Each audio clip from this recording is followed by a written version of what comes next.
Yo peeps, welcome to the Conspiracy Cupboard. Today we're going to have a quick look into the subcommittee hearing from Congress about UAPs and UFOs. So, let's get into it. Cue the title sequence.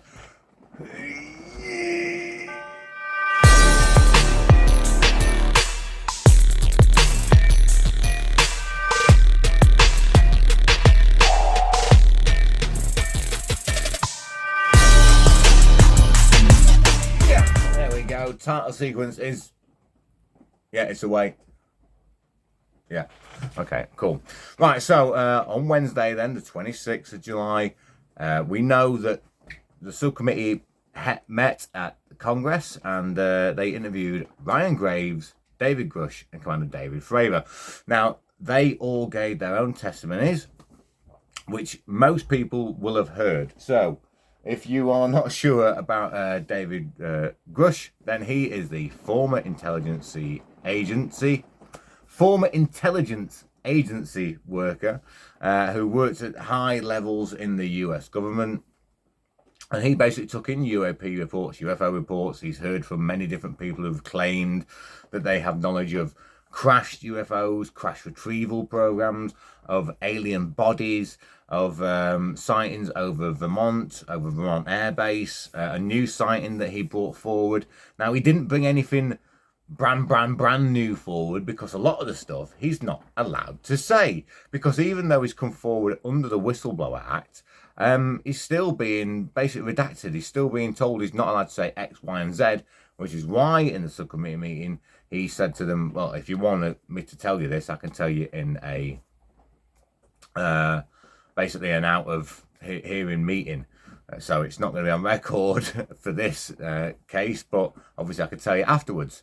And that's pretty crap, really, because that's not what we wanted. We wanted full everything. Now, they have said that they want to do more of these meetings and get more people to come forward. And what we actually want to see is people from the government or people from these companies like Lockheed Martin, like Raytheon, these massive companies that seem to have this alien technology. Now, David Grush, again, he repeated the fact that he thinks that these kind of companies like Lockheed Martin that are the ones that hold the technology, and there are massive swathes of the government budget which just disappear. Now, that's the American government budget, but it makes me wonder how much of the UK government budget just disappears. I mean, we know that all governments are corrupt. And America seems to be funneling them off to some program that no one's really sure of, and no one can account for this money. It amazes me, right, that they can funnel billions of pounds and just lose it, no matter what government we're talking about, the US government, UK government, whatever. But then when it comes to you paying taxes, oh my fucking God. If you miss one payment, you're raped and thrown in a cell and all sorts of crap. Yeah, it's absolutely hypocritical bullshit. And this is a bit of what we got at this hearing, if you ask me. So I've got some clips for you, obviously, of the hearing. So here's a couple of clips for you now of them being sworn in, and some clips from them. So here we go. Right, now I'd like to introduce our witnesses. Our first witness is Lieutenant Ryan Graves. He's the Executive Director of Americans for Safe Aerospace. Lieutenant Graves is also a former U.S. Navy F-18 pilot with his own UAP experience. The next witness, David Grush, is a former senior intelligence officer with the National Geospatial Intelligence Agency and was a senior technical advisor for UAP issues. And finally, retired Navy Commander David Fravor, squadron leader who worked as a naval aviator for 18 years. Mr. Fravor has his own UAP experience, known as the TikTok event. I look forward to hearing from all three of you today. Pursuant to Committee Rule 9G, the witnesses will please stand and raise their right hands.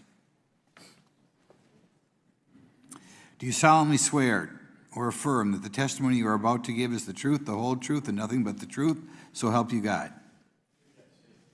Let the record show that all the witnesses answered in the affirmative. You may be seated.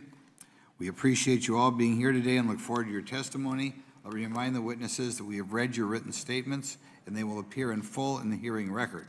Please try to limit your oral statements to 5 minutes. As a reminder, please press the button on the microphone in front of you so that it's on and the members can hear you. When you begin to speak, the light in front of you will turn green. After 4 minutes, it'll turn yellow, and the red light, when that comes on, it tells you your 5 minutes have expired. I'll now recognize Mr. Graves for 5 minutes for your opening statement. Thank you. Chairman Grothman, Ranking Member Garcia, distinguished members of the House Oversight Subcommittee on National Security, Representatives Burchett and Luna.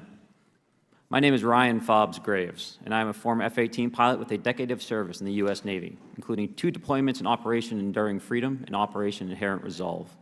I have experienced advanced UAP firsthand, and I'm here to voice the concerns of more than 30 commercial aircrew and military veterans who have confided their similar encounters with me. Today, I would like to highlight 3 critical issues that demand our action. As we convene here, UAP are in our airspace, but they are grossly underreported. These sightings are not rare or isolated, they are routine. Military aircrew and commercial pilots, trained observers whose lives depend on accurate identification, are frequently witnessing these phenomena.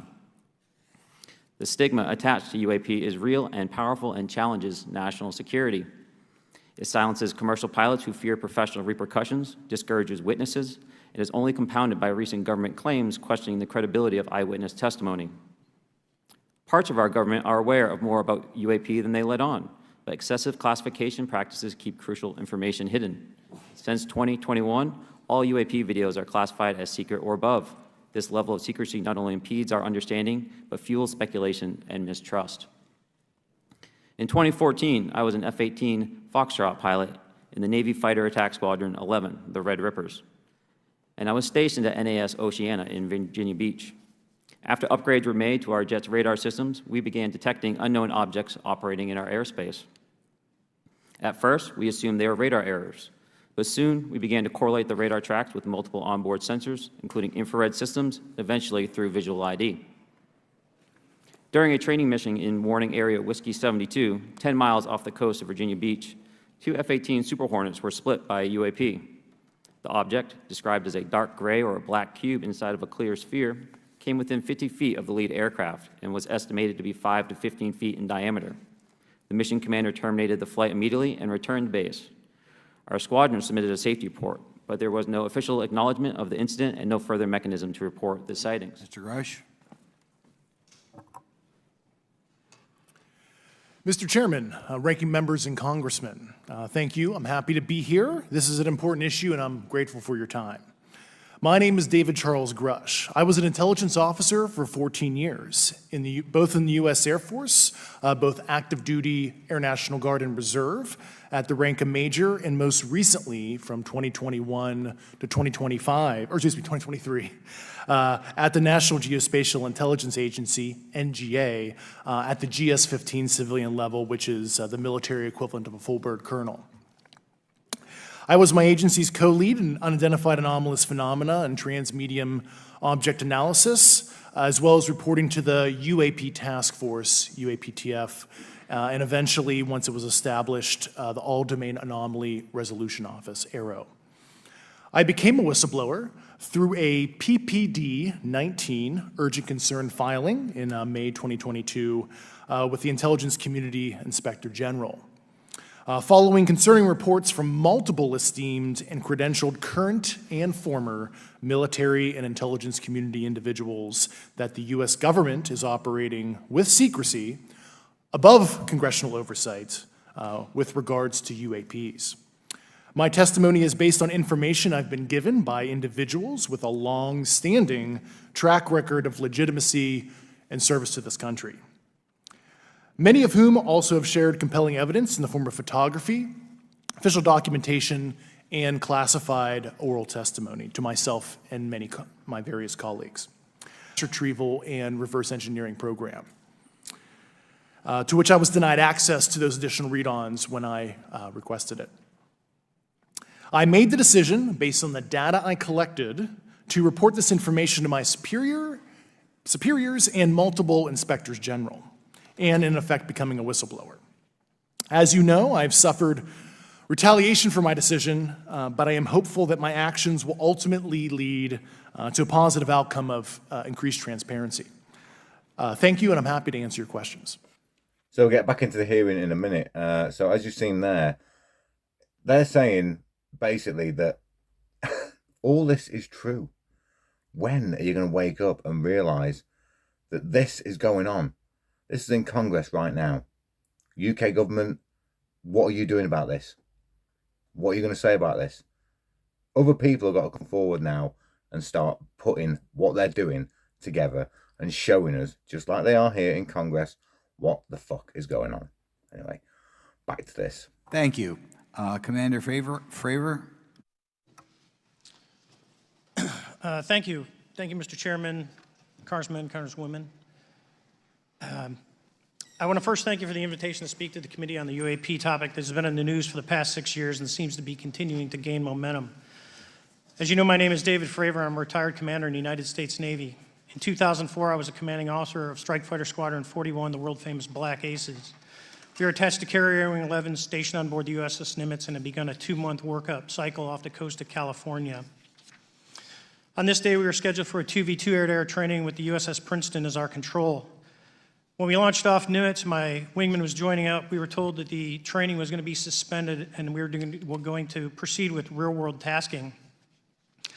As we proceeded to the west, the air controller was counting down the range to an object that we were going to, and we were unaware of what we were going to see when we arrived.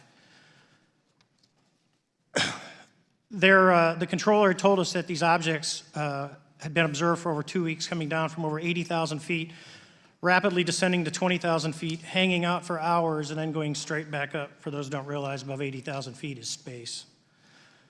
We arrived at the location at approximately 20,000 feet, and the controller called merge plot, which means that our radar blip was now in the same resolution cell as the contact.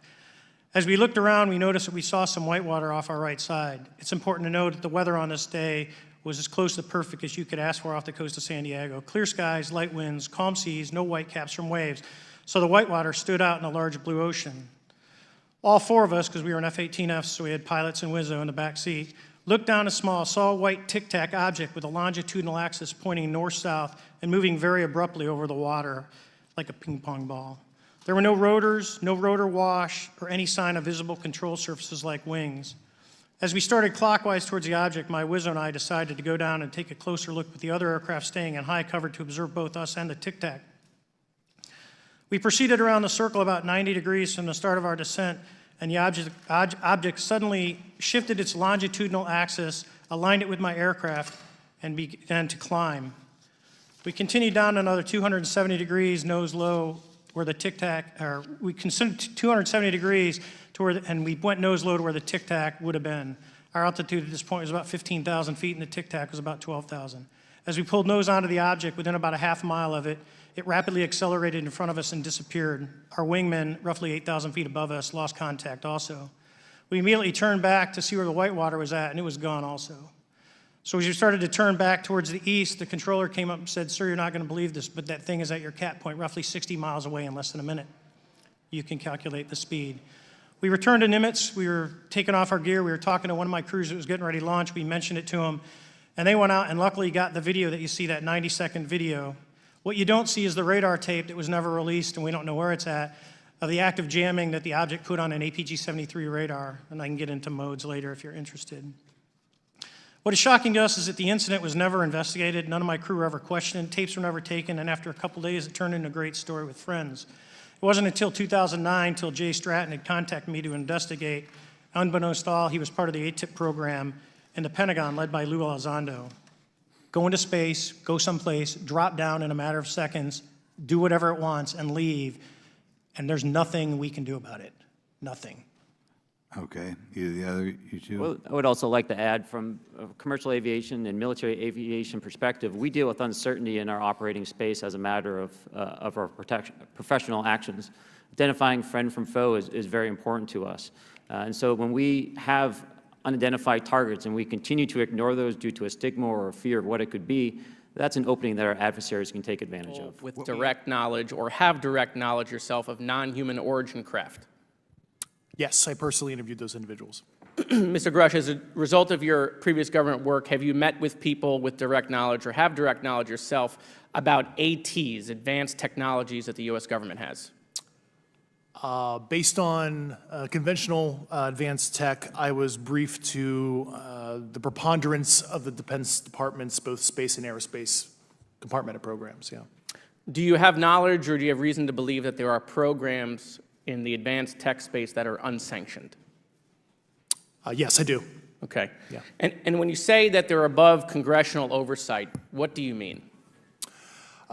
Complicated question. So there's, some, I would call it abuse here. So congressional oversight of conventional special access programs, so I'll use Title 10, so DOD as an example, right? So 10 U.S. Code Section 119 discusses congressional oversight of SAPs, discusses the DepSecDef's ability to waive congressional reporting. However, the Gang of Eight is at least supposed to be notified if a waived or waive bigoted unacknowledged SAP is created, and that's public law. Well, so that how does, I mean, I don't want to cut you off, but Yeah. how does a program like that get funded? I will give you generalities. I can get very specific in a closed session, but misappropriation of funds and Does that mean self-fund. that there is money in the budget that is said to go to a program, but it doesn't, and it goes to something else? Yes, I have specific knowledge of that. Yep. Do you think U.S. corporations are overcharging for certain tech they're selling to the U.S. government, and that additional money is going to programs? Correct, through something called IRAD. Okay. Satellite imagery. We're taking pictures of everything at every point and second. Mr. Grush, are you aware, do you have direct knowledge, or have you talked to people with direct knowledge that there are satellite imagery of these events?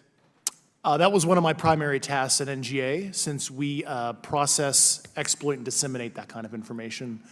I've seen multiple cases, some of which, to my understanding, and of course, I left NGA in April, so that's my information cutoff date.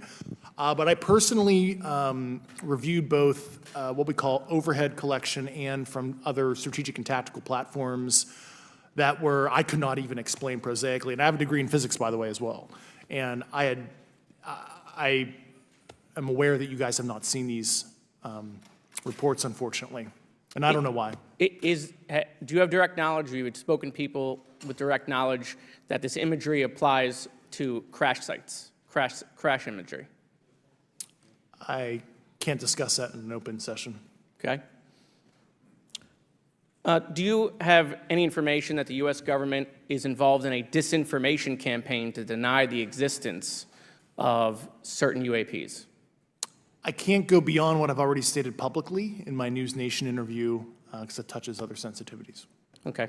I'll yield the balance of my time back. Thank I you. just want to say, satellite imagery, okay, we know that they're tracking them. David Grush is saying this. How much more evidence do you need to follow on? How much more evidence do you need? My DOPSR security review and what they've determined that is unclassified. I see. So you're answering any questions that just call upon your knowledge of unclassified questions, but anything that relates to classified matters you're not commenting on in this context. In an open session, but happy to participate in a closed session at the right level, yeah. Okay. And Mr. Graves, you said that there are dozens of fellow pilots, military pilots. Are there also commercial pilots who've encountered the same kind of sightings that you described before? They are similar. Commercial pilots have less range and less sensors to be able to reach out and look for objects over wide swaths of airspace. And so pilots are seeing them, commercial pilots are seeing them, and they're typically closer, and the range of what they're seeing is pretty large. What is the most vivid, concrete sighting with the naked eye of the objects that you described before, the cube-like objects? Certainly. I think the most vivid sighting of that would have been near midair that we had at the entrance to our working area. One of these objects was completely stationary at the exact entrance to our working areas, not only geographically, but also at altitude. So it was right where all the jets are going, essentially, on the eastern seaboard. The two aircraft flew within about 50 feet of the object, and that was a very close visual sighting. And you were in one of the aircraft? I was not. I was there when the pilot landed. He canceled the mission after, and I was there. He was in the ready room with all his gear on, with his mouth open, and I asked him what the problem was, and he said he almost hit one of those darn things. He said he was 50 feet away from it? Yes, sir. And his description of the object was consistent with the description you gave us before? A dark gray or a black cube inside of a clear sphere. Inside of a clear sphere? Yes. And with no self-evident propulsion system? No wings, no IR energy coming off of the vehicle, nothing tethering it to the ground. And that was primarily what we were experiencing out there. I'm over time. Thank you very much for your service, and I yield back to you, Mr. Chairman. Very good. Mr. Burchett? Okay, so that's a portion of the hearing. If you want to go and watch the full hearing, you can find it on YouTube. You can find it at Christina Gomez as well. She did a full reaction to it as well as I did, but she did a live streaming of it, so you can watch that on there as well. And basically, they go through their encounters. Okay, so David Fravor makes me laugh. I mean, this clip from David Fravor here, I've got to play this. So this is, they were asked, why have you come forward? So here we go. Thank you, Mr. Chairman. This is for all three of y'all, starting with Mr. Graves. Why did you come forward on this issue? I came forward because I felt that my colleagues did not have a way to mitigate this safety threat, and I wanted to help them. I was trained as an aviation safety officer by the Navy, and this seemed, it just felt right. I felt like I had to help the folks that were still flying and dealing with this. Mr. Grush? Purely a sense of duty. My first sworn oath when I was a cadet 18 years ago, and I still uphold that even out of the uniform. Commander? I was pestered by a friend, and I asked why, and he said, "You're the one person that they can't discredit, and you'll add credibility to the New York Times article." And so after about 6 times, I said, "Okay." Honest. Yeah. So you've got to love Dave Fravor, haven't you? Basically, I was coerced into doing this. I kept getting fucking pestered, basically. And then, I came out and did this. Ryan Graves obviously came forward because he was concerned they were seeing these things on radar systems the second they were installed. And he thought, no, fuck it, I'm coming forward. And David Grush, obviously, he came forward because he knows that this is going on. He's been told this by many people. And if he doesn't say something, then who else will? This town isn't made, unfortunately, by people like y'all. We thank y'all. And I do want to also thank the people in the audience and the people that are watching this that can't be, people all over the world that have kept this issue alive. You've endured criticism and derogatory remarks, and we're trying to get to the bottom of it. And so God bless y'all. Thank y'all so much. Then you have them. Okay. Mr. Graves? I was an operator, so I was depending on folks like Mr. Grush to do that homework. Okay. Thank you very much. I yield back to the chair. Mr. Biggs? Thanks, Mr. Chairman. I thank the witnesses for being here today. I'm over here. Thank you so much for being here. I want to get into specifics here, and a reason I'm going to go this way is because you've talked a bit about what I would call misdirection by official U.S. government with regard to UAPs, right? And so I'm going to get to that in a second. But last week, White House NSC spokesman John Kirby. Yes. Okay. Now, having said that, I'm going to take you to specific instances around the Phoenix Valley, because that's where I live. And in '97, we had the famous Phoenix Light case. I don't know if any of you are familiar with that. There were two things that went along with that, and the explanation was military training range off Luke and the Barry Goldwater Range. Do you know anything different other than the official explanation of those lights? Only what's in the public vernacular about it. That was outside the scope of my duties. And if we wanted to, just my question along with my colleague from New York, Ms. Ocasio-Cortez, if we wanted to find out more about that, where would we go to find the files, and who would we address? And are you going to tell me we need to go to a SCIF so you can tell us in a SCIF? I could potentially give you a vector on that. That specific case, I'm familiar with it in terms of public, but I give you a vector in a closed environment, yeah. That would be good, thank you. So if it's true that UAPs are having an impact on training ranges, and this administration considers it to be a legitimate issue, what steps can Congress take to address training range impacts? And I say that having two very large training ranges in my state. And so we'll start with Mr. Graves and go on down the panel. Some of the initial procedures have been implemented, such as within the United States Navy, that have a range failure report that gathers information from pilots. I understand that a service-wide reporting mechanism is still pending. However, that would be a great next step, not only for gathering information, but for showing the troops that it is an acceptable topic and reducing the stigma. Okay, please, all of you continue. Yeah, as a recipient of a lot of those training range reports, sometimes we only get contextual kind of oral reporting. It'd be nice if they attached all sensor data and there's a system in place that can handle multiple classifications of data. And that's an issue with the F-35, right? That jet was never built to be an ISR platform. And it's a pain in the, we'll just say butt, to get that data off, so, yeah. Great, thank you.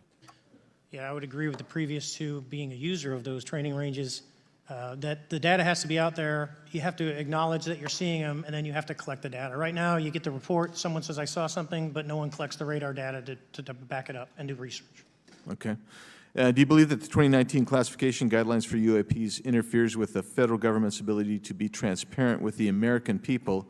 And do you think we need to be more transparent with the American people? All of you, yeah. I'll say yes to that.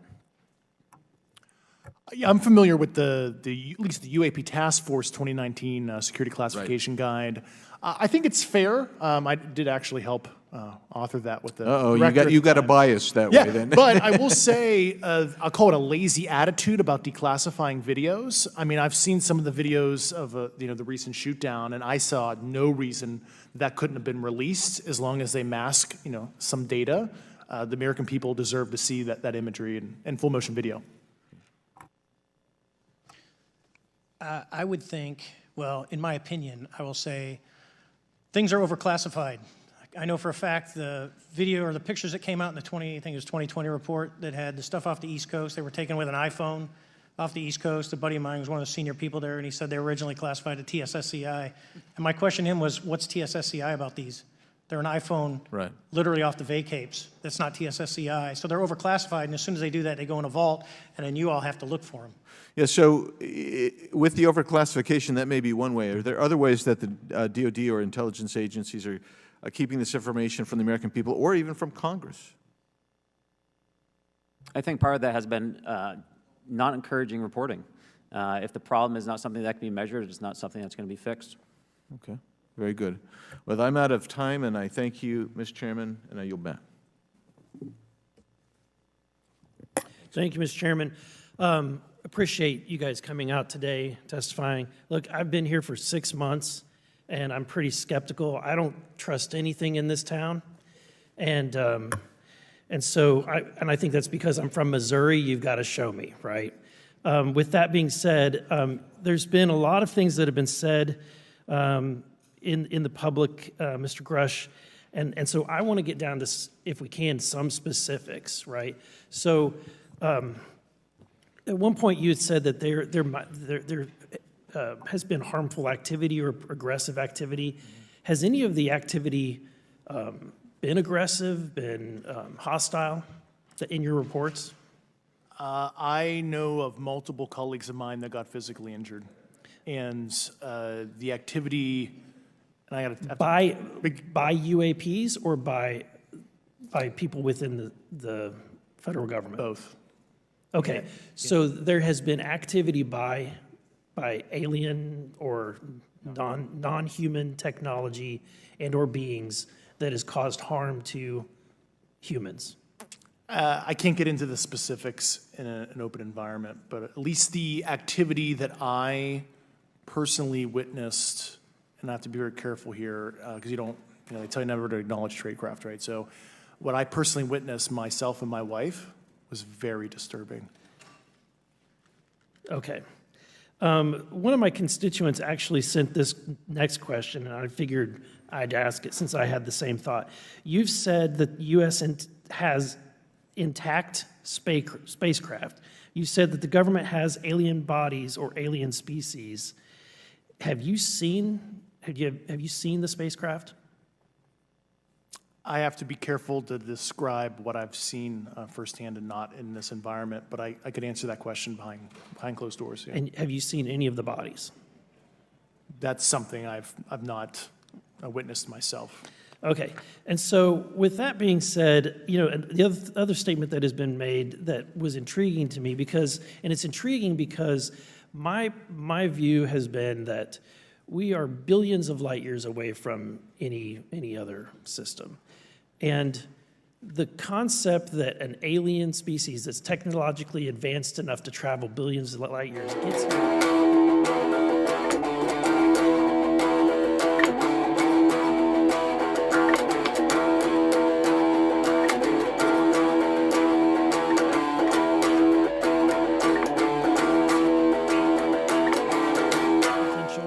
Could you expound on that? Yeah, to answer your first question, and I'm here as a fact witness and expert, but I will give you a theoretical framework, at least to work off, to kind of espouse crashes, regardless of your level of sentience, right? Planes crash, cars crash, n number of sorties, however high, a small percentage are going to end in mission failure, if you will, as we say in the Air Force. And then in terms of multidimensionality, that kind of thing, the framework that I'm familiar with, for example, is something called the holographic principle.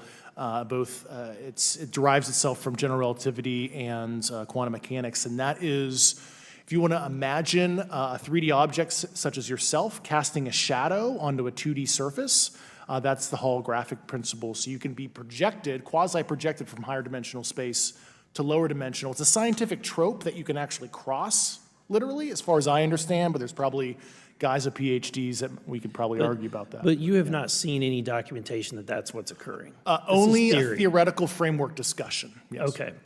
Okay. Occam's razor is that these aircraft, have they been identified that they are being produced by domestic, military and contractors? Is there any evidence that that's what's being recovered? Not to my knowledge, plus the recoveries predate a lot of our advanced programs that I previously am witting of, so. Would it be safe to say that there could be a scenario today where you have an aircraft that crashes because it's been involved in one program from one federal agency, but the agency that retrieves it is not aware of that program, and to them it appears alien in origin? I mean, that's a hypothetical situation. I'm not aware of any historical situation that would match that you described. So you're not aware, it has not happened that you're aware of? That I'm aware of. Thank you, Mr. Chairman. I yield back.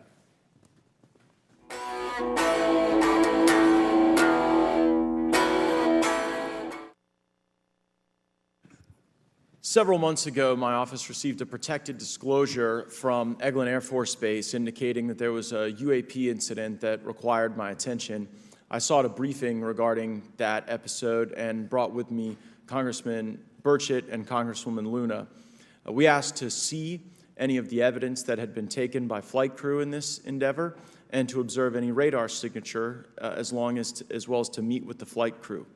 We were not afforded access to all of the flight crew. And initially, we were not afforded access to images and to radar. Thereafter, we had a bit of a discussion about how authorities flow in the United States of America, and we did see the image. And we did meet with one member of the flight crew who took the image. The image was of something that I am not able to attach to any human capability, either from the United States or from any of our adversaries. And I'm somewhat informed on the matter, having served on the Armed Services Committee for 7 years, having served on the committee that oversees DARPA and advanced technologies for several years. When we spoke with the flight crew, and when he showed us the photo that he'd taken, I asked why the video wasn't engaged, why we didn't have a FLIR system that worked. Here's what he said. They were out on a test mission that day over the Gulf of Mexico. And when you're on a test mission, you're supposed to have clear airspace. Not supposed to be anything that shows up. And they saw a sequence of 4 craft in a clear diamond formation for which there is a radar sequence that I alone have observed in the United States Congress. One of the pilots goes to check out that diamond formation and sees a large floating, what I can only describe as an orb. Again, like I said, not of any human capability that I'm aware of. And when he approached, he said that his radar went down, he said that his FLIR system malfunctioned, and that he had to manually take this image from one of the lenses, and it was not automated in collection, as you would typically see in a test mission. So I guess I'll start with Commander Fravor. How should we think about the fact that this craft that was approached by our pilot had the capability of disarming a number of the sensor and collection systems on that craft? Well, I think this goes to that national security side, and you can go back through history of things showing up at certain areas and disabling our capabilities, which is disheartening. And for us, I mean, like I said, it completely disabled the radar on the aircraft when it tried to do it, and the only way we could see it is passively, which is how he got that image. So I think that's a concern on what are these doing, not only how do they operate, but their capabilities inside to do things like this. And how should we think about four craft moving in a very clear formation, equidistant from one another, in a diamond? In all of the phenomenon, perhaps, Mr. Grave, that you've analyzed, have we ever seen multiple craft in a single formation? I have one particular case, and that was during the gimbal incident. The recording on the AT FLIR system shows a single object that rotates. You hear the pilots refer to a fleet of objects that is not visible on the FLIR system, and that was something that I witnessed during the debrief as part of the radar data on the situational awareness page. I would like to add, however, Congressman, there's a small bit of anger, I would say. I would feel that those pilots are still facing that difficulty in reporting this topic, and they don't have the tools to be able to mitigate this issue. It just goes to show how serious this is and why this is such an important issue for our pilots and for our nation. It was stated explicitly to me by these test pilots that if you have a UAP experience, the best thing you can do for your career is forget it and not tell anyone. Because any type of reporting, either above the surface or below the surface, does have a perceived consequence to these people, and that is a culture we must change if we want to get to the truth. Back to reality. So there we go. David Fravor, he basically got coerced into it. Ryan Graves came forward because of X, Y, and Z, and David Gush is out there now. So where do we go from here? That's what I want to know. No one seems to be bothered about this. BBC haven't covered this. I don't think any major news organisations really in America are covering this. And it only seems to be here on YouTube that it gets any coverage. Is that right? I mean, come on, if this is right, basically these guys are coming forward and saying there are UFOs, there are aliens, there's crash retrieval programs, we've seen these things, they're chasing after pilots, they're flying around in our airspace, they're doing whatever they want, whenever they want. And we just sort of ignore it. What the hell is going on? Yeah, so no one really seems to be interested in this at all. So I'm just going to play you some riffs, okay?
Is that more interesting than aliens? Is that more interesting than, you know, people coming forward and telling us about their discoveries and then being chased by aliens and UFOs? You know, it didn't seem like a lot of. I mean, they seem to be taking it seriously. There was a couple of people in there that didn't really seem interested at all in the subject. I'm just going to keep playing this until we get some answers.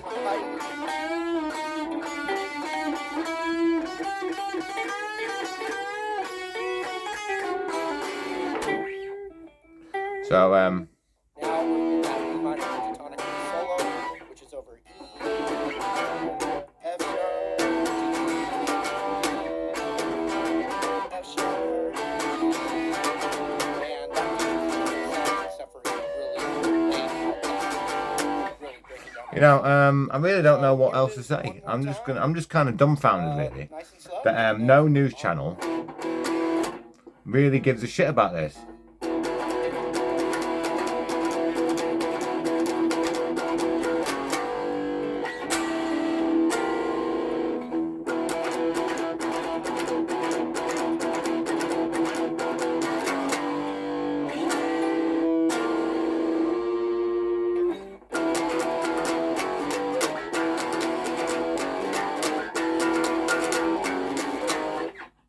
You know, what more do we have to do? Who else has to come forward? You've seen it all. What more can I say?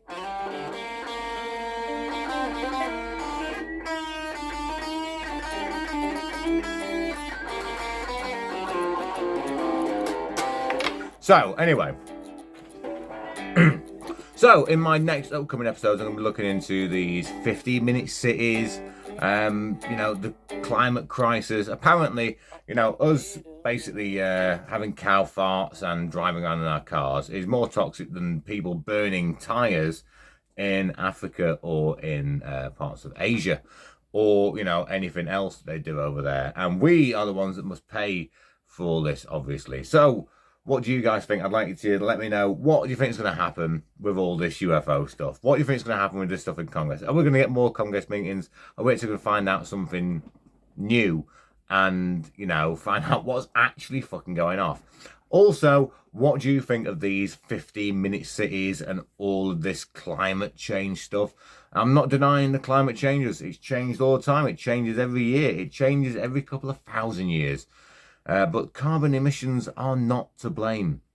Let's look for the actual true cause of why they want us locked in these little cubicle houses and away from everyone and without a car to drive.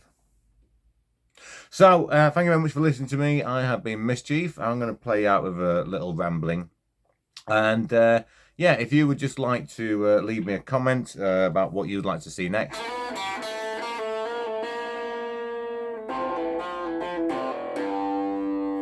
Then I will look at putting something together for you and